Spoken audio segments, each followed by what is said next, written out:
ఎన్నికల్లో ఇచ్చిన ప్రతి హామీని నెరవేరుస్తామని వ్యవసాయ శాఖ మంత్రి తుమ్మల నాగేశ్వరరావు అన్నారు.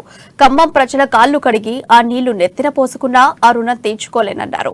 తన రాజకీయ జీవితం 40 ఏళ్లని, ఇప్పుడు ప్రజలు మళ్లీ 5 ఏళ్లు అవకాశం కల్పించారని చెప్పారు. ప్రశాంతమైన ఖమ్మం నగరాన్ని ప్రజలు చూస్తారని స్పష్టం చేశారు ఆయన.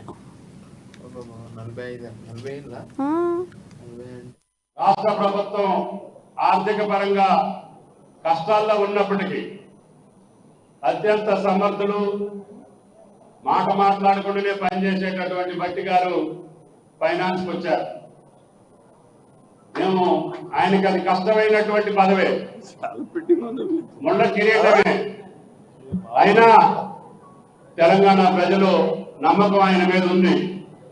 అందుకనే ముఖ్యమంత్రి గారు కాంగ్రెస్ అధిష్టానం ఆయన గారికి ఆ పదవి ఇచ్చింది. రెండో అత్యంత కష్టమైనటువంటిది కరెంటు.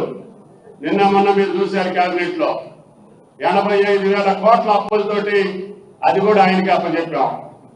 కాబట్టి దాన్ని కూడా ఏమాత్రం ప్రజల యొక్క అవసరాలకు అనుగుణంగానే నడుపుతారనే నమ్మకం ఉంచి 2 కష్టమైనటువంటి కిరీటాలు కూడా ఆయనకి దక్కినాయి. కాబట్టి తప్పకుండా పక్కనే రెవెన్యూ మినిస్టర్ గారు ఉన్నారు.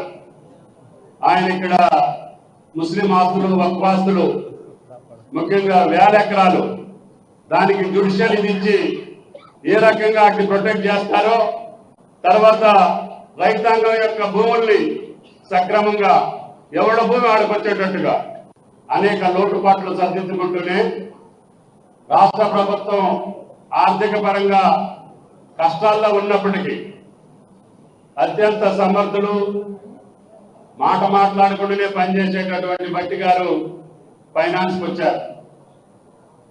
మేము ఆయనకి అది కష్టమైనటువంటి పదవే,